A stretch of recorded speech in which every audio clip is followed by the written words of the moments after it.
இப்போ நம்ம என்ன பார்க்க போகிறோம்னா real time monitoring for perishable goods for ensuring quality and reducing spoilage. இதில் வந்து நம்ம 2 பேட்டரி யூஸ் பண்ணுறோம். லித்தியம் ஆசிட் பேட்டரி, இதில் வந்து 6 வோல்ட் 6 வோல்ட்.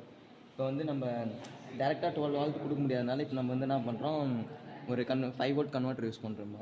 அதில் இப்போ வந்து நம்ம ஒரு சுவிட்சு, ஒரு சார்ஜிங் அடாப்டர் கூட எடுத்துருக்கோம். அதுக்கப்புறம் வந்து நம்ம ஜிஎஸ்எம் இது வச்சு யூஸ் பண்ணுறோம். நம்ம அது வந்து எதுக்குன்னா நம்ம சிம் கார்டு போட்டு சிக்னல் ட்ரான்ஸ்ஃபர் பண்ணுறதுக்காக யூஸ் பண்ணுறோம்.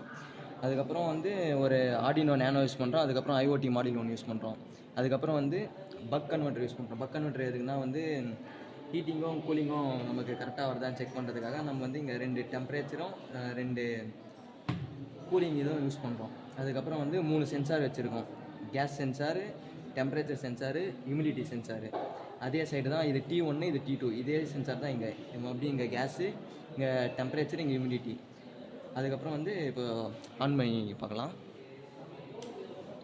ஆன் பண்ணால் டிஸ்பிளேல லைட் ஃபுட் மானிட்டரிங் வருது. இப்போ வந்து நம்ம கேஸ் சென்சார்கிட்ட வந்து நம்ம இப்போ எதனா லீக்கேஜ் ஆகிடுச்சு அப்படின்னு இருந்துச்சுன்னா எனக்கு வந்து நம்மளுக்கு இண்டிகேட் ஆகி எமர்ஜென்சி மெசேஜ் சென்டிங் அப்படின்னு சொல்லிட்டு வந்து மெசேஜ் வந்து அவங்களுக்கு போய்டும். அதே மாதிரி தான் மற்ற 2த்துக்கும் வந்து ஹீட்டுக்கு வந்து ஹீட் வச்சுட்டு நம்ம மெஷர் பண்ணிக்கிறோம், ஹியூமிடிட்டிக்கு வந்து மெஷர் பண்ணிக்கிறோம். தேங்க்யூ.